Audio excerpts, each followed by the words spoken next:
Jillian Segal, welcome to 7:30. Thank you, Sarah.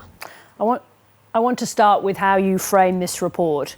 Why do you insist that the government and its institutions use a definition of anti-Semitism that's been widely criticised, including by its author, who says it's being used as a blunt instrument to suppress pro-Palestinian speech? Well, I don't accept that, and obviously the author was part of a team of authors, wasn't the sole author.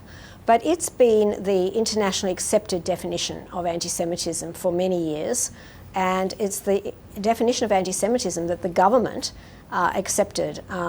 The Australian government, previous government, and this government went in opposition. So it is the official definition of anti-Semitism, and I think it represents a fair attempt to describe what we are seeing: hatred of the Jewish community, hatred of Jews, and the weaponising of various issues in relation to Israel. Now, Israel is the homeland of the Jewish people, and criticising Israel is absolutely acceptable, but calling for its destruction is not. So although many people feel that is offensive, that Israel should not exist, the international definition says that is anti-Semitic. Of course, there are plenty of organisations around the world using the Alternative Jerusalem Declaration, but let's move on to some of the things that you talk about in the report. You say you want to have a role monitoring the ABC and holding the ABC and other another public broadcaster, SBS, to account on, quote, avoiding false or distorted narratives. What false or distorted narratives do you have in mind? I don't have anything in particular in mind. Well, let me just stop you there. Let me just stop you there, Jillian. You must have something in mind to have asserted that you want a role monitoring something.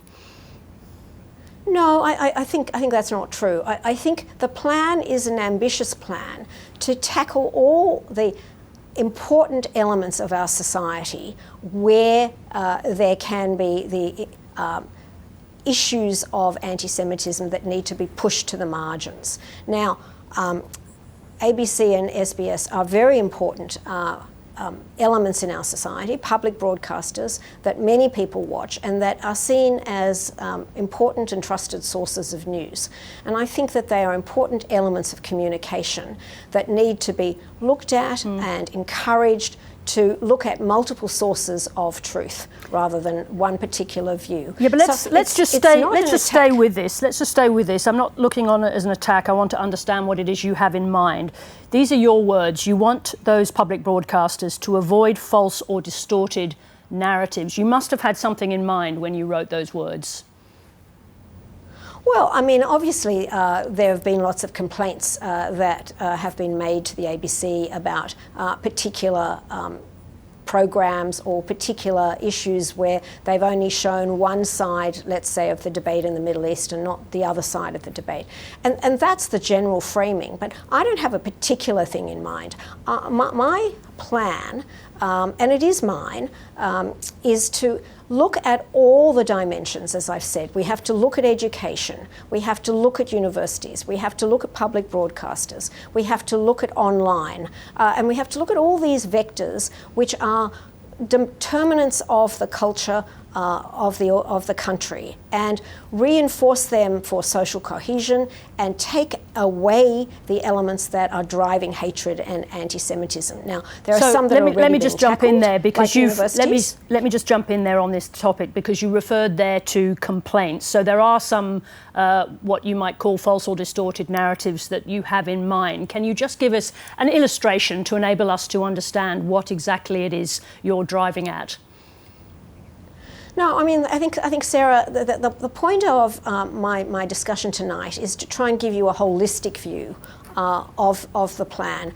I will be talking to ABC and SBS, in great detail about any things that are of concern to me down the track. This is a plan of where we need to go together in a cooperative way to try and say, look, what can we do to build cohesion? what can we do to push anti-Semitism to the margins of society? What can we do to not drive hatred? And, yes, and I would have thought I that just the want to ABC come in and there. SBS Yes. are going to be important. Indeed, I understand that, but you're asking for specific powers. You're asking for a role in monitoring the public broadcaster. No, I'm not asking Well, I'm you're not asking for powers. You are I'm asking saying for a role in monitoring the output of the ABC and SBS. So I think it's a reasonable question to ask you what are the things you'll be looking for rather than motherhood statements about cohesion. Well, What are these narratives that you are targeting?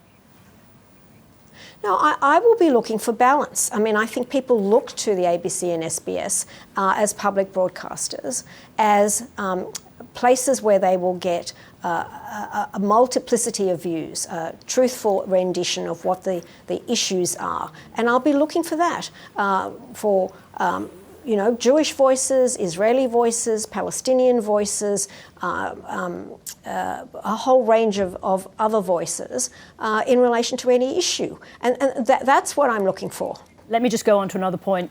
This is about universities. I'm trying to cover a bit of ground here. So you want the power to work with government to cancel grants to universities that allow hate speech. We already have hate speech laws in Australia. Why do you need additional powers?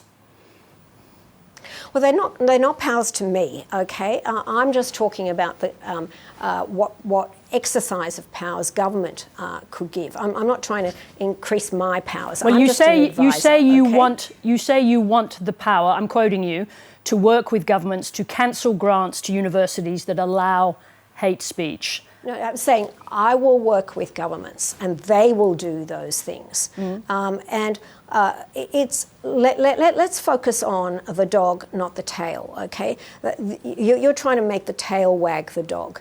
The most important thing is that universities cooperate in a whole of sector initiative, which they are doing. I'm not saying they're not doing it. They are doing to improve their policies, to understand what is going to make their campuses safe for all students, but including Jewish students, what is going to be a methodology for dealing with complaints that are satisfactory, so that we can drive unnecessary hate out of the system. And they are very positive about doing this, okay? And all it says is that that's what we will work on together. But if universities do not do that, then we also have to look at using funding. And that's a government issue.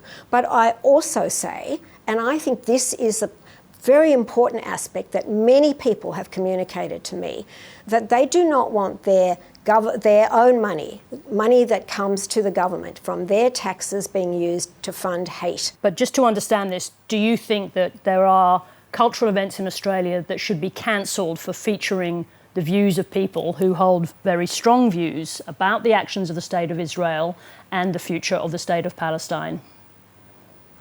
No, I'm not saying that at all. I'm not talking about anything being cancelled, and I'm not talking about ring fencing any discussions, respectful discussions about Israel. I think if you look at IRA, it says don't hold Israel to different standards to other countries. But that's where we need to go in our country, I think, is to have informed, respectful debate, allow all those views to be ventilated, but not to then spill over into hate and have that hate directed at Jewish Australians. I think on that point, Jillian Segal, we can all agree. I have to wrap it up, but thank you very much indeed for joining us. Thank you. All right. Well, thank you for agreeing to that.